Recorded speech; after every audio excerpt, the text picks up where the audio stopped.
नमस्कार, स्वागत है आप सभी का। मैं हूं आपके साथ कुमार कुणाल धीरज। इस वक्त की बड़ी खबर से शुरुआत करेंगे। प्रयागराज से सीधे कुंभ में श्रद्धालुओं का सैलाब नजर आ रहा है। महाकुंभ में 32वें दिन भी भक्तों का जन सैलाब उमड़ता हुआ दिख रहा है, नजर आ रहा है। संगम में कई किलोमीटर दूर तक श्रद्धालुओं का सैलाब देखा जा सकता है। तो ये बड़ी खबर हम आपको बता रहे हैं महाकुंभ से जुड़ी हुई। प्रयागराज से, जहां महाकुंभ के 32वें दिन भी लगातार भक्तों का जन सैलाब उमड़ता हुआ नजर आ रहा है। अब तक यदि आंकड़ों की बात करें तो कुल 48 करोड़ श्रद्धालुओं ने आस्था की डुबकी लगा ली है। महाकुंभ में 32वें दिन भी श्रद्धालु संगम में आस्था की डुबकी लगा रहे हैं। यहाँ दुनिया भर से करोड़ों श्रद्धालु संगम नगरी पहुंचे हैं। अब तक 48 करोड़ से ज्यादा श्रद्धालुओं ने आस्था की डुबकी लगाई है। माघी पूर्णिमा पर 2 करोड़ श्रद्धालुओं ने स्नान किया। उधर श्रद्धालुओं की सुरक्षा को देखते हुए शासन प्रशासन ने तमाम व्यवस्थाएं कर रखी हैं। और ऐसे में चूंकि आज महाकुंभ का 32वां दिन हो गया है तकरीबन, इसको लेकर भी लोगों का उत्साह थमने का नाम नहीं ले रहा। लोग दूर दराज से पहुंच रहे हैं, बहुत बड़ी संख्या में संगम नगरी प्रयागराज में आ रहे हैं और पवित्र स्नान कर कृपा पा रहे हैं। ऐसे में ये जो तस्वीरें आप देख रहे हैं, ये उस विहंगम तस्वीरें हैं प्रयागराज से, जहां पे आप दूर दूर तक जहां भी देखेंगे नजर उठाकर वहां आपको केवल और केवल भक्तों का जनसैलाब ही दिखेगा। महाकुंभ की ये तस्वीरें, 32वें दिन लगातार श्रद्धालुओं का पहुंचना जारी है। आस्था की डुबकी वे लगा रहे हैं और कई किलोमीटर दूर तक श्रद्धालुओं का रैला सा नजर आ रहा है।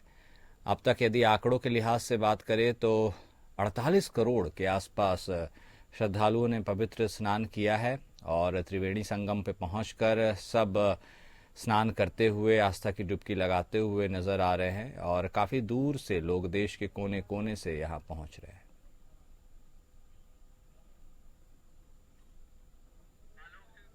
हमारे साथ हमारे विशेष संवाददाता आलोक सिंह जुड़ चुके हैं इसी खबर के साथ। प्रयागराज से उनका रुख करेंगे, बातचीत करेंगे। आलोक, लगातार हम महाकुंभ की बात कर रहे हैं, महाकुंभ में लोगों की आस्था की और भक्तिभाव की बात कर रहे हैं। यह जो जन सैलाब है जो दूर दूर तक देखा जाता है, इसकी कोई था नहीं है। ऐसे में अब क्या नजारा है, क्योंकि जो तमाम महत्वपूर्ण स्नान जिसे कहा जाता है वह पूरा हो गया, माघी पूर्णिमा का स्नान भी हो गया। क्या श्रद्धालुओं का उत्साह भी उतना ही बरकरार है या अब संख्या में थोड़ी कमी आएगी? नहीं, बिल्कुल देश और दुनिया से अलौकिक दिव्य और भव्य कुंभ की तस्वीर देखने के लिए श्रद्धालु लगातार संगम की तरफ बढ़ते चले जा रहे हैं। और प्रमुख स्नान पर्व जरूर बीत गया है, लेकिन श्रद्धालुओं के आस्था में, भक्ति में कोई कमी नहीं आई है। एक जनसैलाब जो भक्तों का रेला है वो संगम की तरफ बढ़ता चला जा रहा है और लगातार भीड़ बढ़ रही है। और ये अंदाजा लगाया जा सकता है कि जो एक कल्पना की गई थी भव्य दिव्य महाकुंभ की, वो साकार होती नजर आ रही है। और निश्चित तौर पर कुछ दिन पहले यातायात संबंधी जो दिक्कतें थी उसका सामना जनमानस को, श्रद्धालुओं को, संतों को करना पड़ा था। लेकिन 3 दिन पूर्व से जो प्रयागराज की जो यातायात व्यवस्था में सुधार आया है और ट्रैफिक जाम से लोगों को निजात मिली है। लेकिन जो जोश और उत्साह भक्तों का है वो लगातार बना हुआ है और पूरी दुनिया से लोग आ रहे हैं इस गंगा, जमुना और अदृश्य सरस्वती की त्रिवेणी संगम में आस्था की डुबकी लगाने के लिए। तो कहीं से भी कोई उत्साह कम नहीं है। जनमानस लगातार संगम की तरफ बढ़ता जा रहा है और सभी आस्था की, भक्ति की डुबकी लगाकर दिव्य को भव्य कुंभ की तस्वीर अपने सामने देख रहे हैं। तो निश्चित तौर पर माना जा सकता है कि आस्था सारी विपरीत परिस्थितियों पर भारी पड़ी है।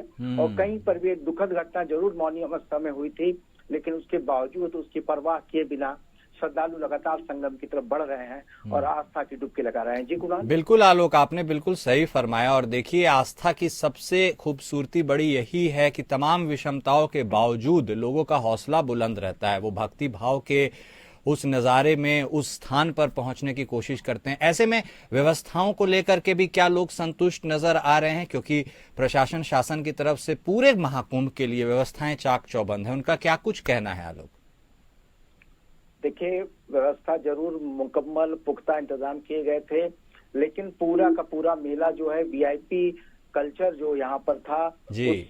उस वीआईपी कल्चर की वजह से लोगों को खासी दिक्कतें का सामना करना पड़ा। वीआईपीज के लिए घाट तक उनके वाहन जा रहे हैं और आम जनमानस को काफी पैदल चलना पड़ रहा है। तो ये एक बहुत बड़ी बिल्कुल। सरकार की तरफ से वीआईपी कल्चर को जो बढ़ावा दिया गया है, ये निश्चित तौर पर लोगों के लिए एक परेशानी का सामना लोगों को करना पड़ा है। लेकिन फिलहाल लोगों पर आस्था और उनकी भक्ति भारी है और वो संगम में स्नान कर रहे हैं। जी ठीक है, बहुत धन्यवाद आलोक आपका हमारे साथ जुड़ने के लिए, विस्तार से तमाम बातचीत करने के लिए।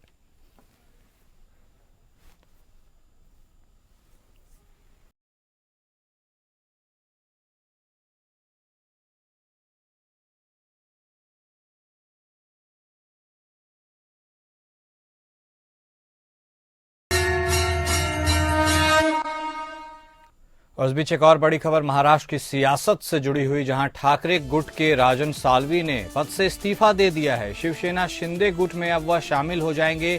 महाराष्ट्र की राजनीति में शिवसेना उद्धव ठाकरे गुट को एक बड़ा झटका लगा है। तो यह बड़ी खबर आपको बता रहे हैं महाराष्ट्र की सियासत से जुड़ी हुई, जहां ठाकरे गुट के राजन साल्वे ने इस्तीफा दे दिया है और अब यह कयास लगाए जा रहे हैं कि वह शिवसेना शिंदे गुट में शामिल हो जाएंगे। तो यह समझा जा सकता है कि यूबीटी के लिए एक बड़ा झटका है। पिछले कुछ दिनों से चल रही चर्चा अंततः सच साबित हो गई। कोंकण में ठाकरे गुट के वरिष्ठ नेता राजन साल्वे ने ठाकरे गुट के उपनेता पद से इस्तीफा दे दिया है। राजापुर के वीर विधायक राजन साल्वी ठाणे में शिवसेना पार्टी प्रमुख और उप मुख्यमंत्री एकनाथ शिंदे की उपस्थिति में शिवसेना में शामिल होंगे। बता दें कि कुछ दिन पहले शिंदे गुट के नेता ने ऑपरेशन टाइगर का दावा किया था, जिसमें शिवसेना उद्धव ठाकरे के कई नेताओं के शिंदे गुट में शामिल होने का दावा किया गया था। कुछ महीने पहले राजन साल्वी को विधानसभा चुनाव में शिवसेना के किरण सामंत ने हराया था। किरण सामंत उद्योग मंत्री हैं, उदय सामंत के भाई हैं। पिछले कुछ दिनों से चर्चा थी कि राजन साल्वी ठाकरे गुट से नाखुश हैं। ऐसी चर्चा थी कि वह पार्टी छोड़कर बीजेपी में शामिल हो जाएंगे। तो ठाकरे गुट के लिए एक बड़ा झटका, जहां राजन साल्वी ने अंततः इस्तीफा दे दिया है और अब यह कयास लगाए जा रहे हैं कि वह एकनाथ शिंदे वाली शिवसेना में शामिल हो जाएंगे और उसका दामन थाम लेंगे। तो ऑपरेशन टाइगर का जिक्र काफी जोर शोर से महाराष्ट्र की राजनीति में हो रहा था और उसका असर भी अब देखने को मिल रहा है। हमारे साथ हमारे संवाददाता सर्वजीत सोनी जुड़ चुके हैं, उनसे बातचीत करेंगे। सर्वजीत, देखिए, जब राजनीति की जाती है तो राजनीति में सुविधाओं का भी ध्यान रखा जाता है और ये सुविधाओं का ध्यान सबसे पहले पार्टी के नेता ही इसकी सुध लेते हैं। ऐसे में क्या लगता है, यह होना ही था, क्योंकि उद्धव बाला साहब ठाकरे गुट की जो प्रदर्शन रही यूबीटी की विधानसभा चुनाव में, वो कमजोर रही और अब इसी स्थिति का लाभ उठा करके कई बड़े चेहरे इधर से उधर होने की फिराक में। क्या पहला विकेट गिर गया है, इसके बारे में क्या अपडेट है? जिस तरह से उद्धव ठाकरे को बड़ा झटका दिख रहा है, हालांकि जिस तरह से राजन साल्वी 2009, 2014, 2024 में राजापुर से विधायक थे, हालांकि अब उन्होंने उसे इस्तीफा दे दिया है और इस्तीफा देने के बाद शिंदे गठ का दामन थामने की बात की जा रही है। हालांकि राजन साल्वी पे जब एकनाथ शिंदे जब सीएम थे तो उनपे भ्रष्टाचार के आरोप भी लगे थे। कई बार एसीबी दफ्तर के चक्कर भी काट चुके हैं, हालांकि पत्नी और पुत्र के साथ भी। तो कई ऐसे आरोप भी लगे हैं। कहीं न कहीं उन्होंने ये जब आरोप लगे थे तो जब जांच हो रही थी, उन्होंने कहा था कि मैं हमेशा उद्धव ठाकरे के साथ रहूंगा। तो कहीं न कहीं आज जिस तरह से उन्होंने जब पलटवार किया है तो अब एकनाथ शिंदे के दामन थाम गए हैं, तो इस पे कहीं न कहीं नाराजगी जताई गई है। अब देखना है कि इस पलटवार पर संजय राउत की तरफ से क्या स्टेटमेंट दिया जाता है। हालांकि अब उन्होंने पार्टी छोड़ दी है। कोकण जो विभाग है, कोकण परिसर में अब एक और जो है अपना बड़ा नेता उद्धव ठाकरे गवा चुके हैं। ठीक है, कथनी और करनी में यही तो अंतर होता है, कहा कुछ जाता है किया कुछ जाता है। राजनीति में तो ये भरपूर होता है। बहुत शुक्रिया सर्वजीत हमारे साथ जुड़ने के लिए और तमाम बातचीत करने के लिए।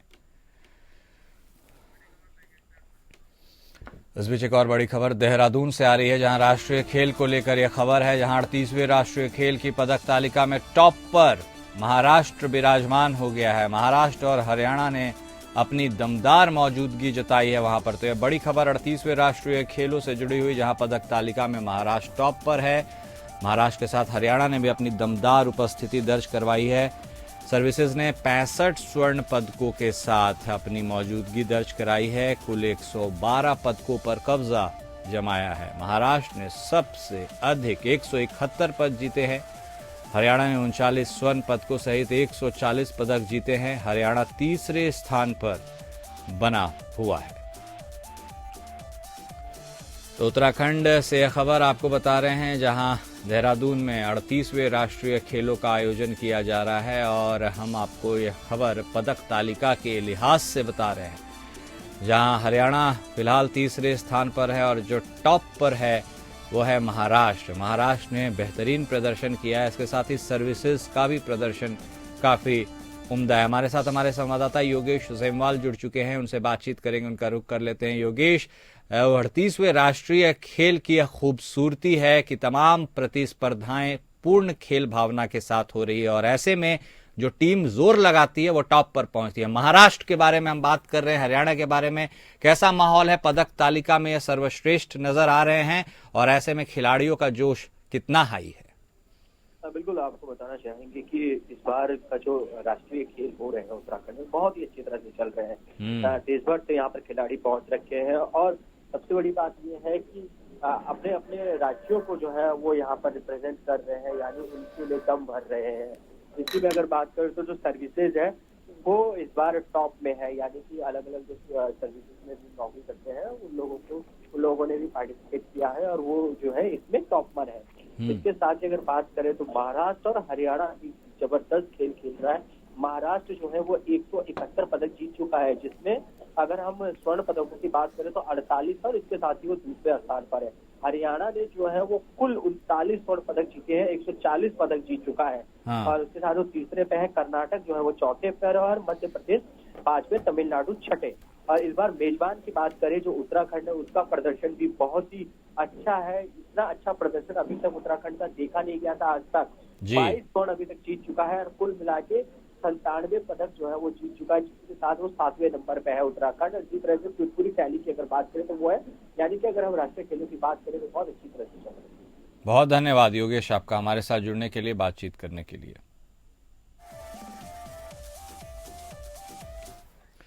विश्व प्रसिद्ध और एशिया की नंबर 2 की हैसियत रखने वाली रजा लाइब्रेरी काफी चर्चाओं में है, क्योंकि जहां विश्व प्रसिद्ध ब्लॉगर सैमडेलियम पल में अपने ब्लॉग में स्थान दिया है, तो वहीं इससे प्रभावित होकर जाने माने उद्योगपति आनंद महिंद्रा भी काफी प्रभावित हुए हैं। इसी को लेकर रजा लाइब्रेरी की ओर से आनंद महिंद्रा को निमंत्रण पत्र भी भेजा गया है। रामपुर की रजा लाइब्रेरी का इतिहास 250 वर्ष पुराना है। 7 अक्टूबर 1774 में रियासत के पहले नवाब फैजुल्ला खान ने इस लाइब्रेरी की स्थापना की थी, जिसमें अरबी, फारसी, उर्दू, संस्कृत सहित कई भाषाओं की पांडुलिपियां मौजूद हैं। कोई इसका भवन देखकर इसकी खूबसूरती की तारीफ करता हुआ नजर आता है, तो कोई यहाँ पर उपलब्ध पुस्तकों की। यहाँ तक कि लाइब्रेरी की मुख्य इमारत, जिसे हामिद मंजिल के नाम से भी जाना जाता है, उसकी 8 मीनारें धार्मिक स्वार्थ के एक अद्भुत निशानी में से एक है। भवन की प्रत्येक मीनार के सबसे ऊपरी हिस्से में मंदिर, उसके बाद गुरुद्वारा, फिर उसके बाद चर्च और नीचे की ओर मस्जिद की आकृतियां मौजूद हैं। जहां रजा लाइब्रेरी किताबी खजाने के लिए दुनिया भर में मशहूर है, वहीं इसका भव्य भवन भी अपनी सुंदरता की अलग कहानी बयां करता है। जहां इसकी देखभाल दर्जनों कर्मियों के द्वारा की जाती है, तो वहीं इसकी सुरक्षा का जिम्मा CISF के जवानों के कंधे पर है। और इसे विश्व की सुंदरतम लाइब्रेरी घोषित किया, प्रेटीएस्ट लाइब्रेरी। अब ये जो प्रेटीएस्ट लाइब्रेरी वाला ब्लॉग है, ये आनंद महिंद्रा, जो महिंद्रा ग्रुप के चेयरमैन हैं, उनकी नजर पड़ी तो वो इस भवन से मंत्रमुग्ध हो गए और उन्होंने इच्छा जाहिर की कि वो रामपुर आएंगे और इस भवन को स्वयं देखना चाहेंगे। हमने उनको औपचारिक रूप से रामपुर रजा पुस्तकालय की ओर से पत्र भेज दिया है, जिसमें उन्हें हमें यहां आने के लिए आमंत्रित किया है। हापुड़ में रईसजादों का आतंक कम होने का नाम नहीं ले रहा। एक बार फिर हापुड़ की सड़कों पर रईसजादों का आतंक देखने को मिला। रईसजादे खुले में हाईवे पर कार पर सवार होकर हथियार लहराकर स्टंट करते हुए नजर आए। रईसजादों को न तो पुलिस प्रशासन का डर है, न ही मौत का डर। वो तो खुले में स्टंट ऐसे कर रहे हैं जैसे कोई खौफ ही नहीं हो। लग्जरी गाड़ी में सवार रईस जादों ने पिस्टल लहराकर फायरिंग भी की। हापुड़ की जनता को भी इन रईसजादों से अब डर बना हुआ है। खुले में स्टंट कर हापुड़ पुलिस को यह खुलेआम चुनौती भी दे रहे हैं। हाईवे पर हथियार लहराने का वीडियो सोशल मीडिया पर वायरल हो रहा है। यह वायरल वीडियो हापुड़ जिले के हाईवे का है। आप तस्वीरों में वीडियो के माध्यम से देख सकते हैं कि किस तरह पूरे स्पीड में एक गाड़ी से वीडियो बनाई जा रही है और दूसरे गाड़ी में जो लड़के हैं वो स्टंट करते हुए तेज गति में नजर आ रहे हैं। इसी बीच एक बड़ी खबर भी आ रही है उत्तर प्रदेश से, जहां खड़े ट्रक ने ऑटो में पीछे से जोरदार ठोकर मार दी है। तो ये बड़ी खबर उत्तर प्रदेश के कुशीनगर से हम आपको पहले बता दें, जहां ऑटो सवार 3 लोगों की दर्दनाक मौत हो गई है। 3 लोगों के घायल होने की सूचना मिल रही है। मृतकों में एक महिला और 2 पुरुष शामिल हैं। तो ये बड़ी खबर उत्तर प्रदेश से हम आपको बता रहे हैं, जहां एक ट्रक ने ऑटो को टक्कर मार दी है और उसके बाद 3 लोगों की मौत हो गई है। 3 लोग घायल भी हैं। घायलों की हालत फिलहाल नाजुक बनी हुई है और कप्तानगंज सीएचसी में उन्हें भर्ती कराया गया है। तो यह बड़ी खबर आपको बता रहे हैं कप्तानगंज थाना क्षेत्र से, जहां मथौली नगर में एक दुर्घटना हुई है और यूपी के कुशीनगर की यह बात बता रहे हैं, जहां भीषण सड़क हादसा हुआ है। इस सड़क हादसे में एक खड़े ट्रक में ऑटो ने पीछे से टक्कर मार दी है और टक्कर इतनी जबरदस्त थी कि इसमें 3 लोगों की मौत हो गई है और 3 अन्य लोग घायल बताए जा रहे हैं। हालांकि घायलों की स्थिति काफी नाजुक बताई जा रही है और उन्हें उपचार के लिए सीएचसी में भर्ती कराया गया है। तो कुशीनगर की यह खबर आपको हम बता रहे हैं, जहां ऑटो सवार 3 लोगों की दर्दनाक मौत हो गई है और 3 लोगों के घायल होने की बात बताई जा रही है। और एक खड़ी ट्रक में एक ऑटो ने जोरदार टक्कर मार दी और उसके बाद यह हादसा हो गया। जो घायल हुए हैं उनकी स्थिति भी नाजुक है।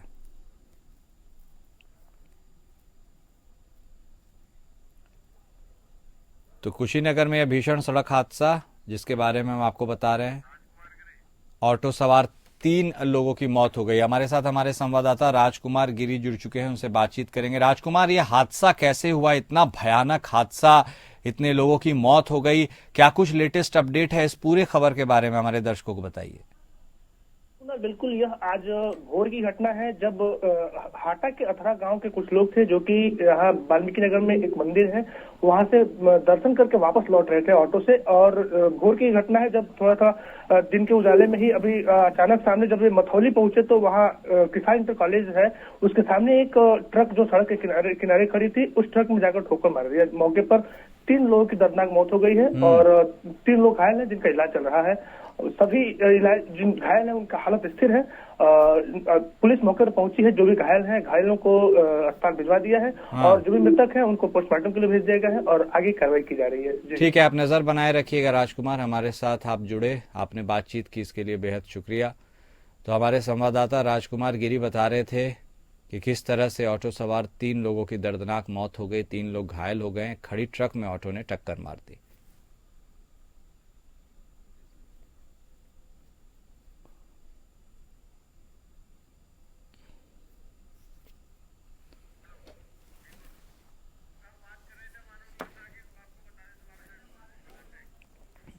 तो हम आपको ये बड़ी खबर बताने के पहले आप नेता की भी बात बता रहे थे, जहां अमानतुल्लाह खान ने एक याचिका दायर की है। यह बड़ी खबर हम आपको बता रहे थे। दिल्ली की राउज एवेन्यू कोर्ट में उन्होंने याचिका दाखिल की है और इस याचिका पर आज कोर्ट सुनवाई करेगा। आप नेता अमानतुल्लाह खान द्वारा अग्रिम जमानत की मांग करते हुए दिल्ली की राउज एवेन्यू कोर्ट में याचिका दाखिल की गई और आज इस पर सुनवाई होगी। दरअसल दिल्ली के जामिया नगर में पुलिस टीम पर हमले का कथित तौर पर नेतृत्व करने के आरोप के खिलाफ एफआईआर दर्ज की गई है और इस मामले में अग्रिम जमानत की मांग की गई है। तो ये बड़ी खबर आपको बता रहे हैं आम आदमी पार्टी के विधायक अमानतुल्लाह खान से जुड़ी हुई, जहां उन्होंने दिल्ली की राउज एवेन्यू कोर्ट में याचिका दाखिल की है और याचिका पर कोर्ट आज सुनवाई करेगा। ये बड़ी खबर आप नेता से जुड़ी हुई, जहां अमानतुल्लाह खान ने एक याचिका दाखिल की है राउज एवेन्यू कोर्ट पर, उस पर आज सुनवाई होनी है और इसमें उन्होंने अग्रिम जमानत की मांग की है। जहां तक मामले की बात है तो इस पूरे मामले में जामिया नगर में पुलिस टीम पर हमले में कथित तौर पर उसका नेतृत्व करने का उनके ऊपर आरोप है और उनके खिलाफ एफआईआर दर्ज की गई है और इसी मामले पर एक जमानत याचिका उन्होंने राउज एवेन्यू कोर्ट में अग्रिम लगाई है। कानपुर देहात में अज्ञात बाइक सवार लुटेरों ने व्यापारी का बैग उठाकर वे फरार हो गए। पीड़ित व्यापारी की सूचना पर पुलिस घटनास्थल पर पहुंची, जांच शुरू हुई। दरअसल औरैया जिले के रहने वाले राजकुमार कानपुर देहात के सिकंदरा कस्बे में अपनी ज्वेलरी की दुकान पर जा रहे थे। इसी दौरान सूर्य ओवरब्रिज के नीचे बाइक सवार 3 अज्ञात लुटेरों ने पीड़ित व्यापारी की बाइक पर रखा बैग छीन लिया और फरार हो गए। पीड़ित व्यापारी की तहरीर पर पुलिस ने अज्ञात लुटेरों के खिलाफ मुकदमा दर्ज करते हुए तलाश शुरू की। सिकंदरा पुलिस ने सीसीटीवी कैमरे में कैद हुए बाइक सवार लुटेरों के फुटेज की मदद से पहचान इनकी कराई जा रही है। इसके साथ ही पुलिस ने लुटेरों की सूचना देने वाले व्यक्ति को 25,000 रुपए का इनाम देने की बात कही है। नाम पता बताने वाले व्यक्ति की जानकारी गोपनीय रखी जाएगी। उत्तर प्रदेश के लखनऊ में दिल दहला देने वाला एक मामला सामने आया है। राजधानी लखनऊ के बुधेश्वर एमएम लॉन में शादी चल रही थी। इसी दौरान अचानक तेंदुआ लॉन के अंदर पहुंच गया। लॉन के अंदर तेंदुए के पहुंचने से हड़कंप मच गया। बताया जा रहा है कि लोग अपनी जान बचाने के लिए लॉन से बाहर भागने लगे। वहीं मौके पर पुलिस और प्रशासन की टीम भी पहुंची। मलिहाबाद रेंज में तैनात दरोगा तेंदुए के हमले से घायल हो गया है।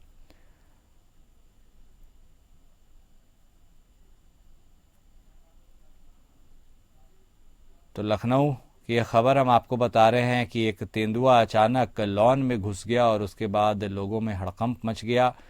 इस पूरी प्रक्रिया में एक दारोगा भी घायल हो गया, ऐसी सूचना मिल रही है।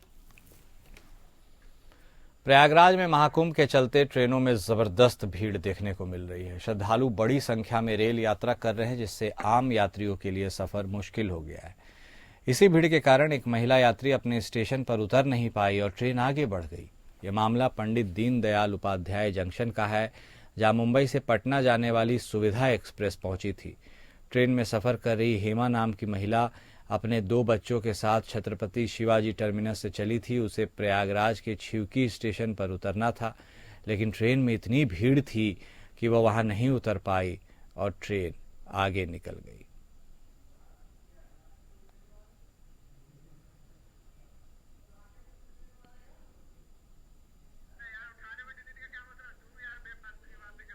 ये देखिए, ये ट्रेन की तस्वीरें हम आपको दिखा रहे हैं, जहां महिला परेशान नजर आ रही है क्योंकि ट्रेन में जहां उसे उतरना था वहां से ट्रेन आगे चली गई।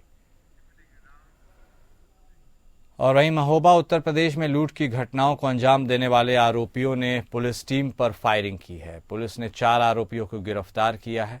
लूट की इन 2 घटनाओं का खुलासा हुआ है। बुंदेलखंड के महोबा जिले की बात हम बता रहे हैं, जहां बीते दिनों खेत जा रहे किसान के तमंचे की नोक पर हजारों रुपए की नकदी और मोबाइल लूट ली गई। घटना को अंजाम देने वाले आरोपियों को मुखबिर की सूचना पर पकड़ने गई पुलिस टीम पर आरोपियों ने जान से मारने की नीयत से फायरिंग कर दी। पुलिस ने घेराबंदी कर 4 आरोपियों को गिरफ्तार किया। अवैध तमंचे, कारतूस और घटना को अंजाम देने में प्रयुक्त बाइक, हजारों रुपए नगद और मोबाइल सहित हमीरपुर जिले में लूट की वारदात को अंजाम देकर लूटा गया आधार कार्ड बरामद करने में पुलिस ने सफलता प्राप्त की है। आपको बता दें कि बीते दिनों गूढ़ा गांव के रहने वाले किसान ओम प्रकाश राजपूत घर से सबुआ रोड जा रहे थे और तभी रास्ते में बाइक सवार 3 बदमाशों ने ओवरटेक करते हुए उनकी गाड़ी रोकी। बदमाशों ने किसान के साथ मारपीट की, हवाई फायरिंग की और उसके बाद लूटकर फरार हो गए।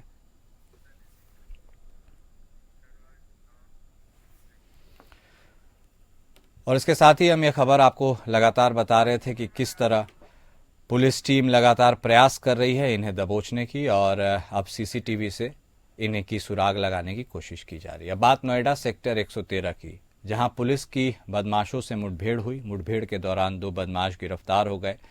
पुलिस ने मोटरसाइकिल पर आ रहे 2 बदमाशों को रोका था। बदमाश नहीं रुके, पुलिस पर फायरिंग की और पुलिस की जवाबी कार्रवाई में एक बदमाश घायल हो गया। घायल बदमाश को इलाज के लिए नजदीकी अस्पताल में भर्ती कराया गया। पकड़े गए बदमाश धीरज पर 2 दर्जन मुकदमे हैं। वाहन चोरी की वारदात में भी उसका हाथ शामिल है, ऐसी बात बताई जा रही है। फोन स्नैचिंग की घटनाओं को ये अंजाम देते थे। पुलिस ने उनके कब्जे से मोटरसाइकिल, मोबाइल फोन भी बरामद किए हैं। इस बीच सुनील शेट्टी की एक खबर आपको बता दें, जहां महाकुंभ की भव्यता और दिव्यता देख सुनील शेट्टी अभिभूत हो गए। औद्योगिक विकास मंत्री नंद गोपाल नंदी ने उनका स्वागत किया, अभिनंदन किया। सुनील शेट्टी ने नंदी सेवा संस्थान शिविर में अपनी पूरी टीम के साथ भोजन किया और इसके साथ महाकुंभ की व्यवस्था का बखान किया। प्रधानमंत्री, मुख्यमंत्री और मंत्री नंदी का उन्होंने धन्यवाद किया। आस्था, अध्यात्म, श्रद्धा एवं विश्वास के महासंगम पर इसकी महासमागम महाकुंभ 2025 में सम्मिलित होते हुए सुप्रसिद्ध भारतीय फिल्म अभिनेता सुनील शेट्टी ने आस्था की डुबकी लगाई। तीर्थराज प्रयागराज की पावन धरा के साथ ही त्रिवेणी संगम को नमन किया। उत्तर प्रदेश सरकार के औद्योगिक विकास मंत्री नंद गोपाल नंदी ने सेवा संस्थान के शिविर में फिल्म अभिनेता सुनील शेट्टी का स्वागत किया, अभिनंदन किया। सुनील शेट्टी महाकुंभ की भव्यता और दिव्यता से पूरी तरह विभूत नजर आए। वे बार बार प्रधानमंत्री मोदी के मार्गदर्शन और मुख्यमंत्री योगी के नेतृत्व में महाकुंभ में करोड़ों श्रद्धालुओं के लिए व्यवस्था का बखान किया। आस्था और भक्ति की रस में डूबे सुनील शेट्टी ने कहा कि महाकुंभ में आकर वाकई में उन्हें यह महसूस हो रहा है कि उन्होंने आज गंगा नहा लिया। उन्होंने उत्तर प्रदेश सरकार और खासकर मंत्री नंद गोपाल नंदी के साथ अन्य लोगों से मुलाकात की और इलाहाबादी भोजन का आनंद लिया। इस दौरान मंत्री ने सुनील शेट्टी का स्वागत किया और करोड़ों लोगों का यहां पर आना और मां गंगा, यमुना और अदृश्य सरस्वती की त्रिवेणी संगम में आस्था की डुबकी लगाना, ये तमाम चीजें बताई गई। का जिस तरीके की व्यवस्था थी, प्रबंध था, इतने सारे लोग डुबकी लेना, लाखों लोग डुबकी लेके आधे घंटे में निकल जाना, आई थिंक वैसे व्यवस्था कहीं नहीं हो सकती। और मैं जेन्युइनली कहता हूँ बहुत हम्बलिंग मोमेंट रहा मेरे लिए। मैंने ऐसे ही सोचा था कि मेरे को जाना है और मैंने 5 से अपने दोस्त से कहा, नंदी जी से बात हो गई और व्यवस्था ऐसे हुई कि आप पूछिए मत। गंगा नाली जो बोलते हैं ना, आई थिंक मेरे लिए मेरी जिंदगी का सबसे ऑस्पिशियस डे। बहुत बहुत शुक्रिया। I think UP government, everybody, सारे भारतवासी जो आए यहाँ पर और इसमें ये श्रद्धा के साथ कि अच्छा ही होगा और अच्छा ही हुआ और बहुत अच्छाई से हो भी रहा। व्यवस्था, टोटल व्यवस्था आउटस्टैंडिंग। और फिलहाल इस बुलेटिन में अभी के लिए बस इतना ही। नमस्कार।